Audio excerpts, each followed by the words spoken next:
हम अपनी पूरी लाइफ एक परफेक्ट मैन को ढूँढने में निकाल देते हैं, लेकिन उस स्टैंडर्ड को सेट करना भूल जाते हैं, जो उस मैन को डिज़र्व करे।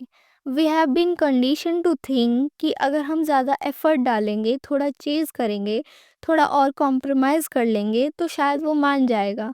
But here's the brutal truth, anything you chase runs. अगर तुम मर्द के पीछे भाग रहे हो, तो तुम सबकॉन्शियसली उसे ये बता रहे हो कि तुम्हारी अपनी कोई वैल्यू नहीं है। Today's video is not just about dating advice, it's a mindset shift. हम बात करेंगे कि क्यों चेजिंग तुम्हें हमेशा दुखी रखेगी and how switching to standards will make the right person chase you. Trust me, by the end of this video, तुम्हारा पुराना वर्जन रिप्लेस हो चुका होगा। सबसे पहले समझेंगे कि हम चेज करते क्यों हैं। Psychology says that it is the scarcity mindset. हमें लगता है कि अगर ये एक इंसान चला गया तो फिर कोई नहीं मिलेगा। या तो तुम द वैलिडेशन लूप में फंसती हो, जिसमें होता क्या है, जब वो टेक्स्ट करता है तो तुम्हारा डोपामाइन हिट होता है, जब नहीं करता तो सेल्फ डाउट शुरू हो जाता है। या फिर the I can fix him trap. हमें लगता है कि हमारी मोहब्बत उसे बदल देगी, but in reality nobody change. Okay, if I say this in simple terms, men are biologically hunters. उन्हें वो चीज़ वैल्यूएबल लगती है जिसे उन्हें अर्न करना पड़े। जब तुम प्लेट में सजाकर अपनी सेल्फ रिस्पेक्ट उन्हें दे देती हो, दे लूज इंटरेस्ट। तुम चेज कर रही हो उनका अटेंशन और वो चेज कर रहा है अपना फ्रीडम। रुको, एक सेकंड के लिए सोचो, वो इंसान जिसके लिए तुम रातों को रो रहे हो, क्या वो तुम्हारे स्टैंडर्ड्स पर खरा उतरता है, या तुमने सिर्फ उसका पोटेंशियल देख के उससे प्यार किया है? अगले कुछ मिनटों में मैं तुम्हें बताने वाली हूँ वो 3 स्पेसिफिक स्टैंडर्ड्स जो हर मर्द को लाइन पर ले आते हैं। If you miss these, you will keep repeating the same toxic cycle. ये टेबल देख रही हो? इसे ध्यान से देखो। आदमी को बोलने से फर्क नहीं पड़ता, उसे तुम्हारे एक्शन से फर्क पड़ता है।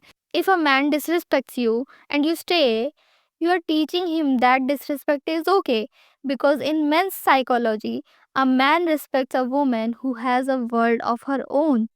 अगर तुम्हारा पूरा दिन उसके रिप्लाई के इर्द गिर्द घूम रहा है, you became predictable, and predictability is the death of attraction. जब तुम स्टैंडर्ड्स चेज करती हो, तुम बेसिकली खुद से ये कह रही हो कि I love myself more than I love the idea of you.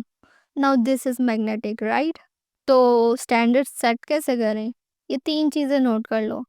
First, consistency over intensity. हमें ग्रैंड जेस्चर्स पसंद है, लेकिन रियल स्टैंडर्ड है कंसिस्टेंसी। क्या वो तब भी वैसा ही है जब वो गुस्से में है, या कोई और चेहरा देखने को मिलता है? Second, access is a privilege. हर किसी को अपना वक्त, अपनी बॉडी, अपना दुख मत दो। Make them earn your vulnerability. And third, the walk away power. सबसे बड़ा स्टैंडर्ड यही है, if the deal is no longer good, you leave the table. बिना ड्रामा किए, बिना लंबे पैराग्राफ्स लिखे, जस्ट लीव। मेरी एक फ्रेंड थी, लेट्स कॉल हर प्रिया। वो एक लड़की के लिए 2 साल तक रोई। वो उसे एक सामान की तरह ट्रीट करता था। फिर उन दोनों के बीच क्या हुआ, आई डोंट नो। एक दिन उसने डिसाइड कर लिया कि अब नहीं। उसने जिम जॉइन किया, अपने करियर पर फोकस किया और डिसाइड किया कि वो अब किसी ऐसे मर्द को डेट नहीं करेगी जो उसे चीज़ों की तरह ट्रीट करे। And now will Priya choose a guy like him again? No, because Priya has standards. She doesn't need him anymore. She found herself. Moral of the story is simple है. Stop being a fan of a man and start being a fan of your own life. जब तुम अपनी value बढ़ाओगी, दुनिया तुम्हें value देगी। अगर तुम्हें लगता है कि ये वीडियो तुम्हारी आंखें खोलने के लिए ज़रूरत थी, तो कमेंट सेक्शन में लिख देना आई एम द क्वीन। इस वीडियो को अपनी उस फ्रेंड के साथ शेयर करो जो अभी भी किसी टॉक्सिक इंसान के पीछे भाग रही है।